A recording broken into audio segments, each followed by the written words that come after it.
अंदरूनी कलेश के विचाले सीएम चन्नी दे नवजोत सिंह सिद्धू की बैठक, हरीश चौधरी भी रहे मौजूद। मंत्री वेरका बोले 2-3 दिनों सुलझ जाएगा मसला।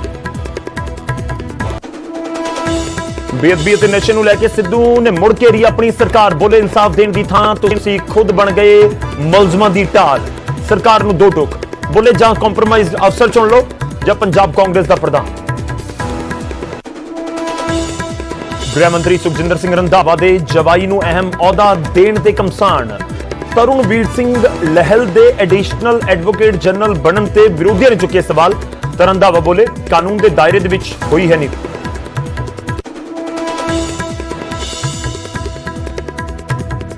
पंजाब विधानसभा दे सैशन दे पहले दिन सिर्फ विछड़िया रूहां नूं दित्ती गई श्रद्धांजलि। हुण 11 नवंबर नूं बीएसएफ दे मसले ते लिआंदा जावेगा मता। विरोधियों ने कीती मियाद वधाउण दी मंग, कहा लोकां दे मुद्दिआं ते चर्चा तो भज रही है सरकार।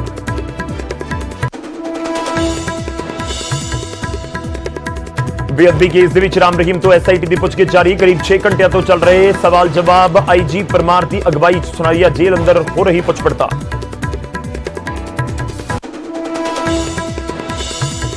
लखीमपुर कांड की जांच ते सुप्रीम कोर्ट ना खुश। यूपी सरकार नूं लगाई झाड़। पंजाब हरियाणा हाई कोर्ट के रिटायर्ड जजां की निगरानी च जांच दे दिते संकेत। जस्टिस रणजीत सिंह और राकेश जैन का सुझाया गया नाम। चंडीगढ़ कोर्ट के जगतार सिंह तारा का कबूलनामा, क्या अपनी कौम के लिए काम करने का सी प्लान, इसलिए जेल तोड़ के हुए फरार। अदालत ते भी साडा विश्वास। डीएपी की घाट को लेकर अकाली दल प्रधान सुखबीर सिंह बादल का सीएम चन्नी को अल्टीमेटम, बोले 1 हफ्ते अंदर नहीं हल होया मसला तो मुख्यमंत्री का घरों निकलना कर देवांगे बंद। सिंघू बॉर्डर से पंजाब दी 32 किसान जथेबंदियों की मीटिंग जारी। अगे की रणनीति को लेकर लए जा सकते हैं बड़े फैसले।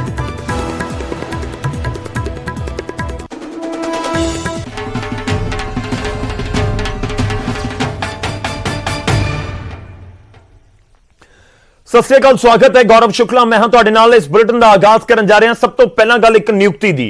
एडिशनल एडवोकेट जनरल के अहुदे उत्ते लगाए गए सुखजिंदर सिंह रंधावा के दामाद नूं लैके बवाल खड़ा हो गया है ते हुण दामाद दी बतौर एएजी यानी एडिशनल एडवोकेट जनरल की नियुक्ति के उत्ते रंधावा के वल्लों सफाई भी दी गई है। उत्ते बोले ने दी सिफारिश दे उत्ते यह नियुक्ति हुई है एडिशनल एडवोकेट जनरल दी। तरुणवीर दे कोल अहुदे दे लई लोड़िंदा तजुर्बा है। जवाई दी बतौर एएजी नियुक्ति पूरी तरह कानूनी है। एडिशनल एजी का अहुदा परमानेंट जॉब नहीं है। तो एएजी की नियुक्ति के उत्ते सवाल जरूर इस समय खड़े हो रहे हैं, खास तौर पर जो विरोधी सवाल चुकते हैं कि घर घर नौकरी का दावा हो रहा है। इस तरीके के सवाल चुके जा रहे हैं कि कांग्रेस ही अपने ही जिहड़े नाल दे ने उन्होंने सैट करने दे विच लगे हुए ने। सुखजिंदर सिंह रंधावा सूबे के गृह मंत्री ने, उप मुख्यमंत्री ने ते उन्हां दे दामाद की नियुक्ति हुई है एडिशनल एडवोकेट जनरल के तौर के उत्ते। उसनूं लैके विरोधियों ने सवाल चुके तो इस विचाले हुण रंधावा न्यूज़ 18 के उत्ते आके बयान दे के गए ने ते उन्हां दा कहना है कि कानून के मुताबिक ही पूरी नवीं नियुक्ति हुई है।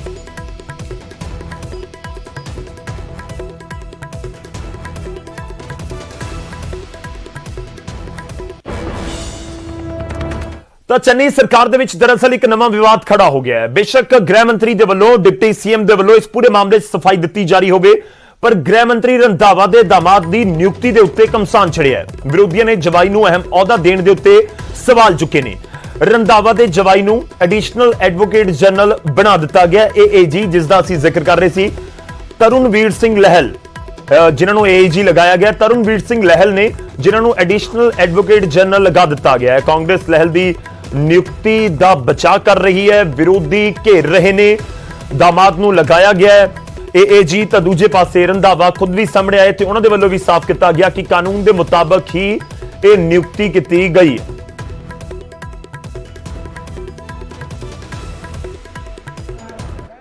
अपने घर घर नौकरी का जिहड़ा ना वादा है वो पूरे कर रहे हैं। उन्होंने कैबिनेट मिनिस्टर ने कहा दसो थोड़े घर किहनूं नौकरी की लोड़ है।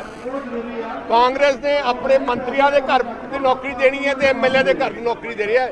यह तो वड्डा धोखा की हो सकता है पंजाब की जनता नाल कि कांग्रेस अपने मंत्री अपने बच्चों ਨੌਕਰੀ ਲਾਈ ਜਾਂਦੇ ਆ। लगातार नाराज चल रहे हैं, कह रहे जब सीट संभालूंगा जब एडवोकेट को बदल दिया अब डीजीपी को बदलेंगे। ਹਾਂ ਹੁਣ ਉਹਨਾਂ ਦੀ ਲੜਾਈ ਹੈ, ਉਹ ਉਹਨਾਂ ਦੀ ਲੜਾਈ ਹੈ। ਦੇਖੋ ਜਿਹੜੀ ਲੋਕਾਂ ਨੂੰ ਹੈਰਾਨੀ ਹੁੰਦੀ ਹੋਊਗੀ ਪਰ ਸਾਨੂੰ ਕੋਈ ਹੈਰਾਨੀ ਨਹੀਂ। ਜਿਹੜੀ ਗਾਂਧੀ ਪਰਿਵਾਰ ਦੀ ਲੈਗੇਸੀ ਹੈ ਵੀ ਭਈ ਆਪਦੇ ਘਰ 'ਚ ਹੀ ਸਾਰਾ ਕੁਝ ਰੱਖਣਾ ਹੈ।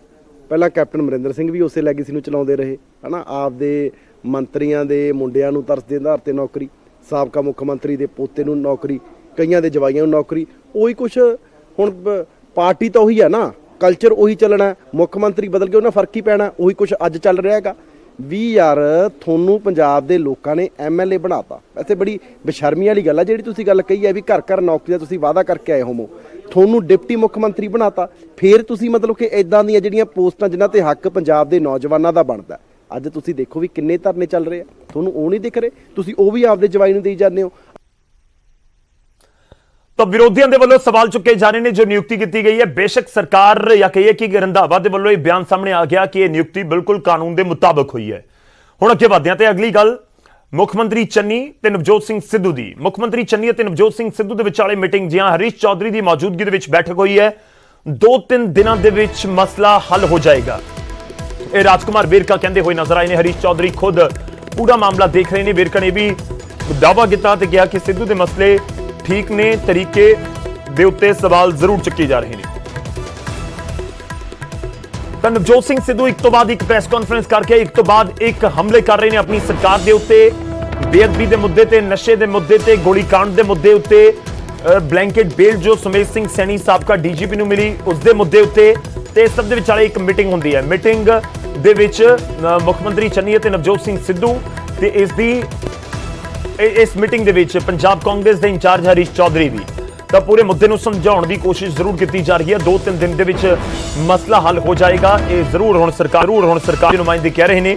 ਕਦੋਂ ਹੱਲ ਹੋਏਗਾ, ਕਿਵੇਂ ਹੋਏਗਾ, ਕਿਉਂਕਿ ਇਸ ਤਰੀਕੇ ਦੇ ਦਾਅਵੇ ਤਾਂ ਲਗਾਤਾਰ ਕੀਤੇ ਜਾਂਦੇ ਰਹੇ ਨੇ।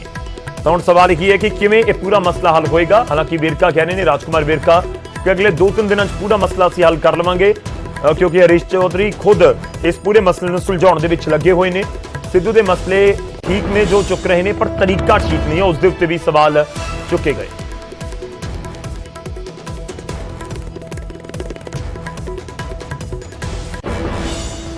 ਤਾਂ ਸਿੱਧੂ ਦੇ ਵੱਲੋਂ ਕੀ ਕੁਝ ਕਿਹਾ ਗਿਆ ਉਹ ਵੀ ਤੁਹਾਨੂੰ ਦੱਸਦੇ ਹਾਂ। ਇਸ ਤੋਂ ਪਹਿਲਾਂ ਨਵਜੋਤ ਸਿੰਘ ਸਿੱਧੂ ਨੇ ਪ੍ਰੈਸ ਕਾਨਫਰੰਸ ਕੀਤੀ। ਚੰਨੀ ਸਰਕਾਰ ਦੇ ਉੱਤੇ ਇੱਕ ਤੋਂ ਬਾਅਦ ਇੱਕ ਤਾਬੜਤੋੜ ਹਮਲੇ ਕੀਤੇ। ਸਿੱਧੂ ਤੇ ਚੰਨੀ ਸਰਕਾਰ ਦੇ ਉੱਤੇ 10 ਵੱਡੇ ਅਟੈਕ ਤੁਹਾਡੀ ਟੀਵੀ ਸਕਰੀਨ ਦੇ ਉੱਤੇ। ਪੂਰੀ ਪ੍ਰੈਸ ਕਾਨਫਰੰਸ ਤੁਸੀਂ ਇਹਨਾਂ 10 ਬਿੰਦੂਆਂ ਦੇ ਜ਼ਰੀਏ ਸਮਝ ਸਕਦੇ ਹੋ ਕਿ ਕੀ ਕੁਝ ਕਹਿਣਾ ਚਾਹੁੰਦੇ ਨੇ ਨਵਜੋਤ ਸਿੰਘ ਸਿੱਧੂ, ਕਿਸ ਤਰੀਕੇ ਨਾਲ ਘੇਰ ਰਹੇ ਨੇ ਆਪਣੀ ਸਰਕਾਰ ਨੂੰ। ਤਾਂ ਸਿੱਧੂ ਨੇ ਲਿਖਿਆ ਕਿ ਗੋਲੀकांड ਦੇ ਵਿੱਚ ਇਨਸਾਫ ਦੇਣ ਦੀ ਥਾਂ ਮੁਲਜ਼ਮਾਂ ਦੀ ਢਾਲ ਸਰਕਾਰ ਬਣ ਗਈ। ਨਾਲ ਹੀ ਉਹਨਾਂ ਨੇ ਇਲਜ਼ਾਮ ਲਗਾਇਆ ਕਿ ਗੋਲੀकांड ਦੇ ਵਿੱਚ ਸੁਖਬੀਰ ਨੂੰ ਕਲੀਨ ਚਿਟ ਦੇਣ ਵਾਲੇ ਨੂੰ ਡੀਜੀਪੀ ਲਗਾ ਦਿੱਤਾ ਗਿਆ। ਇਕਬਾਲਪ੍ਰੀਤ ਸਿੰਘ ਸਹੋਤਾ ਡੀਜੀਪੀ ਲਗਾਏ ਗਏ ਨੇ। ਉਹ ਪਹਿਲੀ ਐਸਆਈਟੀ ਦੇ ਹੈੱਡ ਸਨ ਜਦੋਂ ਇਹ ਪੂਰਾ ਘਟਨਾਕ੍ਰਮ 2015 ਦੇ ਵਿੱਚ ਵਾਪਰਿਆ ਸੀ। ਤੇ ਸਿੱਧੂ ਕਹਿੰਦੇ ਨੇ ਕਿ ਇੱਕ ਨੇ ਕਲੀਨ ਚਿਟ ਦਿੱਤੀ ਤੇ ਦੂਜੇ ਨੇ ਬਲੈਂਕਟ ਬੇਲ ਦਵਾਈ ਅਦਾਲਤ ਤੋਂ, ਉਸ ਨੂੰ ਏਜੀ ਲਗਾ ਦਿੱਤਾ ਗਿਆ। ਸਵਾਲ ਇਹ ਵੀ ਚੁੱਕੇ ਕਿ ਬਲੈਂਕਟ ਬੇਲ ਦੇ ਖਿਲਾਫ ਪਟੀਸ਼ਨ ਕਿਉਂ ਨਹੀਂ ਪਾਈ ਗਈ। ਸਵਾਲ ਤਕਨੀਕੀ ਤੌਰ ਤੇ ਨਿਯੁਕਤੀ ਦਾ ਨਹੀਂ ਹੈ, ਨੈਤਿਕਤਾ ਦਾ। 6 ਮਹੀਨੇ ਬਾਅਦ ਵੀ ਐਸਆਈਟੀ ਦੀ ਰਿਪੋਰਟ ਕਿੱਥੇ ਹੈ, ਇਹ ਵੀ ਕੀਤਾ ਗਿਆ ਸਵਾਲ। ਤੇ ਸਿੱਧੂ ਨੇ ਵੀ ਕਿਹਾ ਕਿ ਇਨਸਾਫ ਦਿਵਾਉਣ ਦੇ ਵਿੱਚ ਸਿਆਸੀ ਇੱਛਾ ਸ਼ਕਤੀ ਦੀ ਕਮੀ ਹੈ, ਪੋਲੀਟੀਕਲ ਵਿਲ ਦੀ ਕਮੀ ਹੈ। ਐਸਟੀਐਫ ਦੀ ਰਿਪੋਰਟ ਨੂੰ ਲੈ ਕੇ ਵੀ ਸਿੱਧੂ ਨੇ ਸਵਾਲ ਚੁੱਕੇ ਕਿ ਜਨਤਕ ਕਰਨ ਤੋਂ ਸਰਕਾਰ ਨੂੰ ਕੌਣ ਰੋਕ ਰਿਹਾ ਹੈ, ਕਿਉਂ ਰੋਕੀ ਜਾ ਰਹੀ ਹੈ ਜਨਤਕ ਕਰਨ ਤੋਂ ਇਹ ਪੂਰੀ ਰਿਪੋਰਟ। ਜੇ ਪੀਪੀਏ ਰੱਦ ਨਹੀਂ ਹੁੰਦੇ ਤਾਂ ਫਿਰ ਸਸਤੀ ਬਿਜਲੀ ਸਰਕਾਰ ਕਿਵੇਂ ਦੇਵੇਗੀ। ਤੇ ਨਾਲ ਹੀ ਸਿੱਧੂ ਨੇ ਵੀ ਕਿਹਾ ਕਿ 10 ਰੁਪਏ ਲੀਟਰ ਪੈਟਰੋਲ ਸਸਤਾ ਤਾਂ ਤੁਸੀਂ ਕਰ ਦਿੱਤਾ, ਕਿ ਇਹ ਅਗਲੇ 5 ਸਾਲ ਵੀ ਇਸੇ ਤਰ੍ਹਾਂ ਹੀ ਸਸਤਾ ਰਹੇਗਾ ਪੈਟਰੋਲ ਜਾਂ ਨਹੀਂ, ਉਸ ਦੇ ਉੱਤੇ ਸਰਕਾਰ ਦਾ ਕੀ ਕਹਿਣਾ ਹੈ।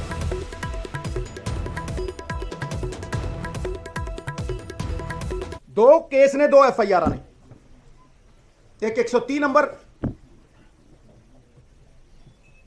ਜਿਹੜੀ ਨਵੀਂ ਦਾਇਰ ਹੋਈ ਉਹ 129 ਨੰਬਰ। ਉਹਦੇ ਚ ਪ੍ਰਾਈਮ ਅਕਿਊਜ਼ਡ ਕੌਣ ਹੈ? ਸੁਮੇਧ ਸਿੰਘ ਸੈਣੀ।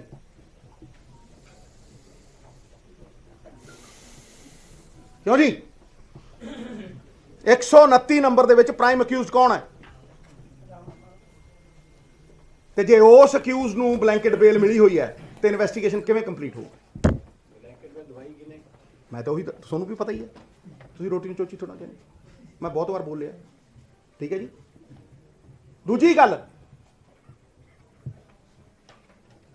ਮਹੀਨਾ ਹੋਰ ਟੱਪਿਆ ਤੇ ਨਵੀਂ ਸਰਕਾਰ ਵੱਲ ਨੂੰ ਆ, ਠੀਕ ਹੈ ਜੀ। ਤੇ ਫਿਰ ਮੈਨੂੰ ਐਂ ਦੱਸੋ ਕਿੰਨੀ ਦੇਰ ਪਹਿਲਾਂ ਬਲੈਂਕਟ ਮੇਲ ਮਿਲੀ ਸੀ, ਉਹਨੂੰ ਤੋੜਨ ਨੂੰ ਕੋਈ ਐਸਐਲਪੀ ਪਾਈ?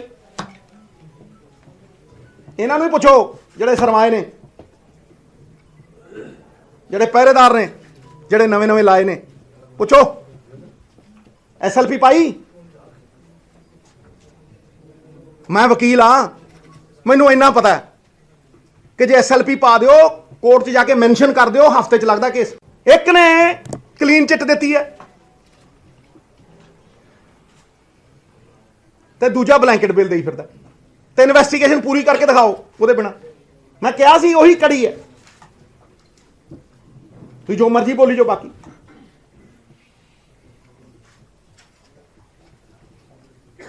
ਜਦੋਂ ਵਿਰੋਧ ਵੀ ਹੁੰਦੇ ਸੀ, ਜਦੋਂ 40 ਵਿਧਾਇਕ ਵੀ ਖੜਦੇ ਸੀ, ਉਹ ਕੀ ਕਹਿੰਦੇ ਸੀ ਵੀ ਸੁਮੇਧ ਸੈਣੀ ਦੇ ਘਰੇ ਡਾਂਗਾ ਮਾਰ ਕੇ ਆ ਗਏ। ਕੌਣ ਕਹਿੰਦਾ ਸੀ? ਪੁੱਛੋ। ਤੇ ਹੁਣ ਕੀ ਹੋ ਗਿਆ? ਮੈਂ ਕਹਿੰਦਾ ਠੋਕ ਕੇ ਤਾਰੀਫ ਕਰਦਾ, ਪੈਟਰੋਲ ਡੀਜ਼ਲ ਕਿਹਾ ਸੀ ਵੀ ਨੀਵਾਂ ਹੋਣਾ ਚਾਹੀਦਾ, ਨੀਵਾਂ ਹੋਇਆ, ਪਰ ਕੀ ਅਸੀਂ ਇਹਨੂੰ 5 ਸਾਲ ਲਈ ਸਸਟੇਨ ਕਰਾਂਗੇ?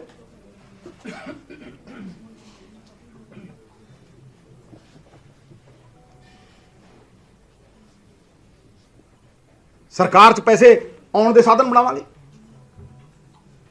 ਜੇ ਸਰਪਲਸ ਪੈਸੇ ਹੋਣ, ਮੈਂ ਤੁਹਾਨੂੰ ਗਰੰਟੀ ਦਿੰਦਾ 1000 ਤੋਂ 1500 ਕਰੋੜ ਨਾਲ ਸਾਰੀ ਐਜੂਕੇਸ਼ਨ ਦੇ ਪ੍ਰੋਬਲਮਾਂ ਸੋਲਵ ਹੁੰਦੀਆਂ ਨੇ। ਜਿੰਨੇ ਫਿਰਦੇ ਆ ਇਹ ਮੇਰੇ ਭਰਾ, ਸਭ ਸੋਲਵ।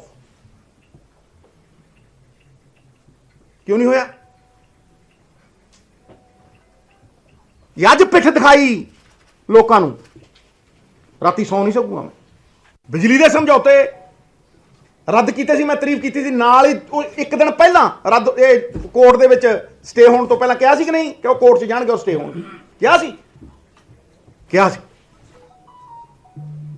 ਕਿਹਾ ਸੀ ਰੀਨੇਗੋਸ਼ੀਏਸ਼ਨ ਨਹੀਂ ਹੋਣੀ। ਤੁਸੀਂ ਕੀਤੀ ਹੈ ਰੀਨੇਗੋਸ਼ੀਏਸ਼ਨ?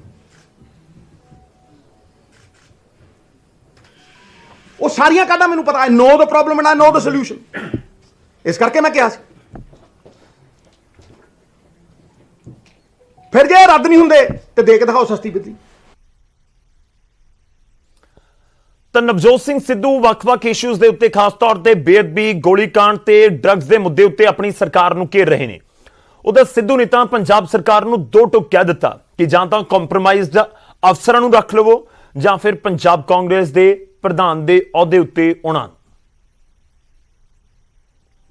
ਤੁਸੀਂ ਚੁਣੋ ਨਾ, ਦੋ ਕੰਪਰੋਮਾਈਜ਼ਡ ਅਫਸਰ ਜਾਂ ਪੀਪੀਸੀਸੀ ਚੀਫ ਚੁਣੋ, ਚੁਣੋ, ਖੜੂ ਪੰਜਾਬ 'ਚ ਫਿਰ ਜਾ ਕੇ ਸਟੇਜ ਤੇ। ਕਿਉਂ ਨਹੀਂ ਤੁਹਾਡੀ ਗੱਲ ਮੰਨਦੇ? ਮੈਂ ਕਿਹਾ ਪੁੱਛਣ, ਜਿਹਨੂੰ ਪੁੱਛਣਾ ਉਹਨੂੰ ਪੁੱਛੋ। ਸਵਾਰੀ ਆਪਣੇ ਸਮਾਨ ਦੀ ਆਪ ਜ਼ਿੰਮੇਵਾਰ ਹੈ। ਅਗਲਾ ਸਵਾਲ। ਹੁਣ ਅੱਗੇ ਵਧਦੇ ਹਾਂ, ਅਗਲੀ ਖਬਰ ਦਾ ਰੁਖ ਕਰਦੇ ਹਾਂ ਤੇ ਗੱਲ ਹੋਵੇਗੀ ਕੋਟਕਪੁਰਾ ਗੋਲੀकांड ਮਾਮਲੇ ਦੀ। ਉਸ ਮਾਮਲੇ ਦੇ ਨਾਲ ਜੁੜੀ ਹੋਈ ਵੱਡੀ ਖਬਰ ਇਸ ਸਮੇਂ ਦੀ ਹੈ ਕਿ ਹਾਈ ਕੋਰਟ ਦੇ ਵੱਲੋਂ ਐਸਆਈਟੀ ਦੀ ਰਿਪੋਰਟ ਖਾਰਿਜ ਕਰਨ ਦਾ ਜੋ ਮਾਮਲਾ ਹੈ ਉਹ ਸੁਪਰੀਮ ਕੋਰਟ ਪਹੁੰਚ ਚੁੱਕਾ ਹੈ। ਪੰਜਾਬ ਸਰਕਾਰ ਦੀ ਪਟੀਸ਼ਨ ਦੇ ਉੱਤੇ ਸੁਪਰੀਮ ਕੋਰਟ ਦੇ ਵਿੱਚ ਇਸ ਪੂਰੇ ਇਸ਼ੂ ਦੇ ਉੱਤੇ, ਮੁੱਦੇ ਦੇ ਉੱਤੇ ਸੁਣਵਾਈ ਹੋਈ ਹੈ। ਕੁੰਵਰ ਵਿਜੇ ਪ੍ਰਤਾਪ ਸਣੇ ਸਾਰੀਆਂ ਪਾਰਟੀਆਂ ਨੂੰ ਨੋਟਿਸ ਜਾਰੀ ਹੋਇਆ, ਯਾਨੀ ਕਿ ਜਿਹੜੀਆਂ ਵੀ ਸਟੇਕ ਹੋਲਡਰਸ ਨੇ ਇਸ ਪੂਰੇ ਮਾਮਲੇ ਦੇ ਵਿੱਚ, ਉਹਨਾਂ ਨੂੰ ਨੋਟਿਸ ਜਾਰੀ ਕੀਤਾ ਗਿਆ ਹੈ। ਸਰਕਾਰ ਨੇ ਹਾਈ ਕੋਰਟ ਦੇ ਵੱਲੋਂ ਐਸਆਈਟੀ ਦੀ ਰਿਪੋਰਟ ਖਾਰਜ ਕਰਨ ਨੂੰ ਸੁਪਰੀਮ ਕੋਰਟ ਦੇ ਵਿੱਚ ਚੁਣੌਤੀ ਦਿੱਤੀ ਸੀ। ਪਟੀਸ਼ਨ ਦੇ ਉੱਤੇ ਸੁਣਵਾਈ ਕਰਦਿਆਂ ਸੁਪਰੀਮ ਕੋਰਟ ਨੇ ਐਸਆਈਟੀ ਦੇ ਮੈਂਬਰ ਰਹਿ ਚੁੱਕੇ ਕੁੰਵਰ ਵਿਜੇ ਪ੍ਰਤਾਪ ਸਣੇ ਸਾਰੀਆਂ ਪਾਰਟੀਆਂ ਨੂੰ ਨੋਟਿਸ ਜਾਰੀ ਕੀਤਾ। ਦਰਅਸਲ ਹਾਈ ਕੋਰਟ ਦੇ ਵੱਲੋਂ ਕੁੰਵਰ ਵਿਜੇ ਪ੍ਰਤਾਪ ਵਾਲੀ ਐਸਆਈਟੀ ਦੀ ਰਿਪੋਰਟ ਨੂੰ ਕੁਐਸ਼ ਕਰ ਦਿੱਤਾ ਗਿਆ ਸੀ ਤੇ ਉਸ ਪੂਰੀ ਰਿਪੋਰਟ ਨੂੰ ਲੈ ਕੇ ਬਹੁਤ ਸਾਰੀਆਂ ਟਿੱਪਣੀਆਂ ਵੀ ਕੀਤੀਆਂ ਗਈਆਂ ਸਨ। ਖੈਰ, ਸਰਕਾਰ ਇਸ ਪੂਰੇ ਮਾਮਲੇ ਨੂੰ ਲੈ ਕੇ ਸੁਪਰੀਮ ਕੋਰਟ ਪਹੁੰਚੀ ਹੈ, ਉੱਥੇ ਸੁਣਵਾਈ ਹੋਈ ਹੈ ਤੇ ਸੁਪਰੀਮ ਕੋਰਟ ਦੇ ਵਿੱਚ ਤੁਹਾਨੂੰ ਦੱਸ ਦਈਏ ਕਿ ਨੋਟਿਸ ਜਾਰੀ ਕਰ ਦਿੱਤਾ ਗਿਆ ਹੈ ਜਿਹੜੇ ਵੀ ਇਸ ਪੂਰੇ ਮਾਮਲੇ ਦੇ ਨਾਲ ਜੁੜੇ ਹੋਏ ਲੋਕ ਨੇ ਉਹਨਾਂ ਨੂੰ। ਪੰਜਾਬ ਸਰਕਾਰ ਲਈ ਇਹ ਮੈਟਰ ਬੜਾ ਇੰਪੋਰਟੈਂਟ ਹੈ ਤੇ ਜੋ 9/4/2021 ਦੀ ਜਜਮੈਂਟ ਸੀਗੀ Punjab and Haryana high court 'ਚ, ਤੇ ਉਹਨੂੰ ਅਸੀਂ ਚੈਲੰਜ ਕੀਤਾ ਹੈ ਸੁਪਰੀਮ ਕੋਰਟ 'ਚ। ਉਸ ਜਜਮੈਂਟ 'ਚ ਪੰਜਾਬ ਸਰਕਾਰ ਦੇ ਖਿਲਾਫ ਕਈ ਆਬਜ਼ਰਵੇਸ਼ਨਸ ਕੀਤੀਆਂ ਗਈਆਂ ਸੀਗੀਆਂ। ਉਸ ਆਬਜ਼ਰਵੇਸ਼ਨਸ ਸਾਨੀ ਅਸੀਂ ਪ੍ਰੈਜੁਡਿਸਡ ਹਾਂ ਉਸ ਆਬਜ਼ਰਵੇਸ਼ਨਸ ਨਾਲ, ਤੇ ਉਹਦੇ ਖਿਲਾਫ ਅਸੀਂ ਐਸਐਲਪੀ ਕੀਤੀ ਹੈ। ਸੁਪਰੀਮ ਕੋਰਟ ਨੇ ਪ੍ਰਾਈਮ ਫੇਸ਼ੀ ਦੇਖਦੇ ਹੋਏ ਮੈਟਰ ਲੱਗਿਆ ਸੀ ਜਸਟਿਸ ਇੰਦਰਾ ਬੈਨਰਜੀ ਮੈਡਮ ਦੇ ਅੱਗੇ ਤੇ ਜਸਟਿਸ ਮਹੇਸ਼ਵਰੀ ਸਾਹਿਬ ਦੇ ਅੱਗੇ, ਤੇ ਉਹਨਾਂ ਨੇ ਪ੍ਰਾਈਮ ਫੇਸ਼ੀ ਦੇਖਦੇ ਹੋਏ ਇਹ 'ਤੇ ਨੋਟਿਸ ਮੋਸ਼ਨ ਕੀਤਾ ਹੈ। ਹਾਂਜੀ, ਆ ਹੋਈ ਹੈ। ਉਧਰ ਬੇਅਦਬੀ ਕੇਸ ਦੇ ਵਿੱਚ ਰਾਮ ਰਹੀਮ ਤੋਂ ਪੁੱਛਗਿੱਛ ਦੇ ਉੱਤੇ ਦਾਦੂਵਾਲ ਦਾ ਬਿਆਨ ਸਾਹਮਣੇ ਆਇਆ। ਐਸਜੀਪੀਸੀ ਪ੍ਰਧਾਨ ਦਾ ਬਿਆਨ ਸਾਹਮਣੇ ਆਇਆ। ਉਹਨਾਂ ਨੇ ਕਿਹਾ ਕਿ ਐਸਆਈਟੀ ਦੀ ਪੁੱਛਗਿੱਛ ਦੇ ਉੱਤੇ ਹਮੇਸ਼ਾ ਜਾਂਚ ਟੀਮ ਦੇ ਉੱਤੇ ਵਿਸ਼ਵਾਸ ਕੀਤਾ ਹੈ ਪਰ ਕਾਰਵਾਈ ਨਹੀਂ ਹੋਈ। ਰਾਮ ਰਹੀਮ ਸਾਰੀਆਂ ਸਾਜ਼ਿਸ਼ਾਂ ਦਾ ਮੁੱਖ ਸਾਜ਼ਿਸ਼ ਕਰਤਾ ਹੈ। ਸਖਤੀ ਦੇ ਨਾਲ ਰਾਮ ਰਹੀਮ ਤੋਂ ਪੁੱਛਗਿੱਛ ਕੀਤੀ ਜਾਣੀ ਚਾਹੀਦੀ ਹੈ। ਇਹ ਬਲਜੀਤ ਸਿੰਘ ਦਾਦੂਵਾਲ ਹੋਰਾਂ ਦੇ ਵੱਲੋਂ ਬਿਆਨ ਦਿੱਤਾ ਗਿਆ। ਉਹਨਾਂ ਨੇ ਕਿਹਾ ਕਿ ਰਾਮ ਰਹੀਮ ਨੇ ਬੇਅਦਬੀ ਕਿਉਂ ਕਰਵਾਈ, ਕਿਉਂ ਕਰਵਾਉਣਾ ਚਾਹੁੰਦਾ ਸੀ, ਆਖਿਰ ਉਹ ਪੂਰਾ ਮਾਮਲਾ ਕੀ ਹੈ, ਉਸ ਦੀ ਸਖਤੀ ਦੇ ਨਾਲ ਪੁੱਛਗਿੱਛ ਕੀਤੀ ਜਾਣੀ ਚਾਹੀਦੀ।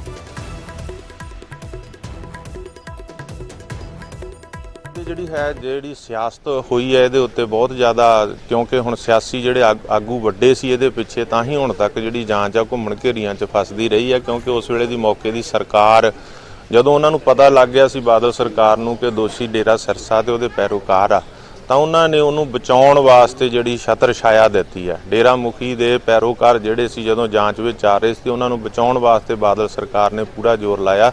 ਉਹਨਾਂ ਦੀ ਇਨਵੋਲਵਮੈਂਟ ਜਿਹੜੀ ਆ ਉਹ ਇਸ ਬੇਅਦਬੀ ਕਾਂਡ ਦੇ ਦੋਸ਼ੀਆਂ ਨੂੰ ਬਚਾਉਣ ਦੀ ਪੂਰੀ ਰਹੀ, ਕਿਉਂਕਿ ਉਹ ਡੇਰੇ ਸਰਸੇ ਤੋਂ ਵੋਟ ਬੈਂਕ ਲੈ ਕੇ ਆਪਣੀ ਸਰਕਾਰ ਬਣਾਉਣ ਦੀ ਜਿਹੜੀ ਆ ਉਹਨਾਂ ਦੀ ਚਾਹਨਾ ਹਮੇਸ਼ਾ ਰਹਿੰਦੀ ਆ। ਤਾਂ ਸਖਤੀ ਦੇ ਨਾਲ ਪੁੱਛਗਿੱਛ ਕੀਤੀ ਜਾਵੇ। ਕਰੀਬ 6 ਘੰਟੇ ਤੋਂ ਪੁੱਛ ਪੜਤਾਲ ਜਾਰੀ ਹੈ ਰਾਮ ਰਹੀਮ ਤੋਂ ਸੁਨਾਰੀਆ ਜੇਲ੍ਹ ਦੇ ਵਿੱਚ, ਤੇ ਸਭ ਦੇ ਵਿਚਾਲੇ ਪੁੱਛਗਿੱਛ ਦੇ ਵਿੱਚ ਕੀ ਨਿਕਲਦਾ, ਸਭ ਦੀ ਨਜ਼ਰ ਉਸ ਦੇ ਉੱਤੇ ਵੀ ਲਾਜ਼ਮੀ ਤੌਰ ਤੇ ਬਣੀ ਹੋਈ ਹੈ। ਹੁਣ ਅੱਗੇ ਵਧਦੇ ਅਗਲੀ ਖਬਰ ਦਾ ਰੁਖ ਕਰਦੇ ਹਾਂ। ਚੰਡੀਗੜ੍ਹ ਅਦਾਲਤ ਦੇ ਵਿੱਚ ਜਗਤਾਰ ਤਾਰਾ ਦੇ ਵੱਲੋਂ ਕਬੂਲਨਾਮਾ ਕੀਤਾ ਗਿਆ ਹੈ। ਜਿਹਾਂ ਆਪਣੀ ਕੌਮ ਦੇ ਲਈ ਦਰਅਸਲ ਜੇਲ੍ਹ ਤੋਂ ਫਰਾਰ ਹੋ ਗਿਆ ਸੀ, ਤਾਂ ਅਦਾਲਤ ਦੇ ਵਿੱਚ ਜਗਤਾਰ ਤਾਰਾ ਨੇ ਬਿਆਨ ਦਿੱਤਾ ਕਿ ਆਪਣੀ ਕੌਮ ਦੇ ਲਈ ਜੇਲ੍ਹ ਤੋੜ ਕੇ ਉਹ ਫਰਾਰ ਹੋਇਆ ਸੀ, ਆਪਣੀ ਕੌਮ ਦੇ ਲਈ ਕੰਮ ਕਰਨਾ ਚਾਹੁੰਦਾ ਸੀ, ਇਸ ਕਰਕੇ ਉਸਨੇ ਜੇਲ੍ਹ ਬ੍ਰੇਕ ਕੀਤੀ, ਜੇਲ੍ਹ ਤੋੜ ਕੇ ਫਰਾਰ ਹੋਇਆ। ਅਦਾਲਤ ਤੇ ਵੀ ਸਾਡਾ ਭਰੋਸਾ ਨਹੀਂ ਹੈ, ਇਹ ਵੀ ਜਗਤਾਰ ਤਾਰਾ ਕਹਿੰਦਾ ਹੋਇਆ ਨਜ਼ਰ ਆਇਆ ਕਿ ਅਦਾਲਤ ਤੇ ਵੀ ਸਾਡਾ ਕੋਈ ਭਰੋਸਾ ਨਹੀਂ। 1984 ਦੇ ਵਿੱਚ ਸਾਨੂੰ ਇਨਸਾਫ ਨਹੀਂ ਮਿਲਿਆ। ਤਾਰਾ ਦੇ ਖਿਲਾਫ 6 ਕੇਸ ਨੇ, 3 ਦੇ ਵਿੱਚ 3 ਖਤਮ ਹੋ ਚੁੱਕੇ ਨੇ। ਇਹ ਵਕੀਲ ਦੇ ਵੱਲੋਂ ਵੀ ਜਾਣਕਾਰੀ ਦਿੱਤੀ ਗਈ ਹੈ। ਤਾਰ ਸਿੰਘ ਤਾਰੇ ਨੂੰ ਜਿਹੜਾ ਇੰਟਰਪੋਲ ਨੇ 5 ਜਨਵਰੀ 2015 ਦੇ ਵਿੱਚ ਲੈ ਕੇ ਆਏ ਨੇ ਥਾਈਲੈਂਡ ਤੋਂ ਅਰੈਸਟ ਕਰਕੇ। ਸੋ ਇਹ ਹੁਣ ਰੀਓਪਨ ਹੋਇਆ ਇਹਨਾਂ ਦਾ ਟ੍ਰਾਇਲ। ਤੇ ਇਸ FIR ਦੇ ਵਿੱਚ ਨੰਬਰ ਕਈ ਸੈਕਸ਼ਨਸ ਐਡ ਕੀਤੇ ਹੋਏ ਸੀ ਪੁਲਿਸ ਨੇ, ਜਿਵੇਂ ਪੁਲਿਸ ਕਰਦੀ ਹੈ ਕਿ ਸੈਂਸਿਟਾਈਜ਼ ਕਰਨ ਲਈ। ਉਹ ਜਦੋਂ ਚਾਰਜ ਫਰੇਮ ਹੋਏ ਕੋਰਟ ਨੇ ਉਹ ਸਾਰੇ ਸੈਕਸ਼ਨਸ ਨੂੰ ਤੋੜ ਕੇ ਜਿਹੜੇ ਇਕੱਲੇ 2 ਸੈਕਸ਼ਨ ਰਹਿਣ ਦਿੱਤੇ, 224 ਤੇ 120 ਵੀ। ਸੋ ਅੱਜ ਕੋਰਟ ਦੇ ਵਿੱਚ ਇਹਨਾਂ ਨੇ ਆਪਦੀ ਕਨਫੈਸ਼ਨ ਲੈਟਰ ਦਿੱਤੀ ਹੈ ਭਾਈ ਜਗਤਾਰ ਸਿੰਘ ਤਾਰੇ ਨੇ। ਹੁਣ ਅੱਗੇ ਵਧਦੇ ਤੇ ਗੱਲ DAP ਦੀ ਹੋਏਗੀ। DAP ਖਾਦ ਦੀ ਕਮੀ ਨੂੰ ਲੈ ਕੇ ਇਸ ਸਮੇਂ ਵੱਖ-ਵੱਖ ਥਾਵਾਂ ਤੋਂ ਤਸਵੀਰਾਂ ਸਾਹਮਣੇ ਆ ਰਹੀਆਂ ਨੇ ਕਿ ਕਿਸਾਨ ਪਰੇਸ਼ਾਨ ਹੋ ਰਹੇ ਨੇ, ਤੇ ਇਸ ਪੂਰੇ ਮੁੱਦੇ ਤੇ ਸਿਆਸਤ ਵੀ ਹੁਣ ਜ਼ੋਰ ਫੜਦੀ ਨਜ਼ਰ ਆ ਰਹੀ ਹੈ। DAP ਦੀ ਕਮੀ ਨੂੰ ਲੈ ਕੇ ਸੁਖਬੀਰ ਸਿੰਘ ਬਾਦਲ ਨੇ ਸੂਬਾ ਸਰਕਾਰ ਨੂੰ ਅਲਟੀਮੇਟਮ, ਖਾਸ ਤੌਰ ਤੇ ਮੁੱਖ ਮੰਤਰੀ ਨੂੰ ਅਲਟੀਮੇਟਮ ਦੇ ਦਿੱਤਾ ਹੈ ਕਿ CM 1 ਹਫ਼ਤੇ ਦੇ ਵਿੱਚ DAP ਖਾਦ ਦੀ ਕਮੀ ਨੂੰ ਦੂਰ ਕਰਨ, ਤੇ ਜੇ ਕਮੀ ਨਾ ਦੂਰ ਹੋਈ ਤਾਂ ਫਿਰ ਮੁੱਖ ਮੰਤਰੀ ਦਾ ਘਰ ਤੋਂ ਨਿਕਲਣਾ ਅਸੀਂ ਬੰਦ ਕਰ ਦੇਵਾਂਗੇ। ਅਕਾਲੀ ਦਲ ਦੇ ਵੱਲੋਂ ਇੱਕ ਤਰੀਕੇ ਨਾਲ ਚੇਤਾਵਨੀ ਦਿੱਤੀ ਜਾ ਰਹੀ ਹੈ। ਬਠਿੰਡਾ ਦੇ ਵਿੱਚ ਅਕਾਲੀ ਦਲ ਨੇ DC ਦਫ਼ਤਰ ਦੇ ਅੱਗੇ ਧਰਨਾ ਵੀ ਦਿੱਤਾ।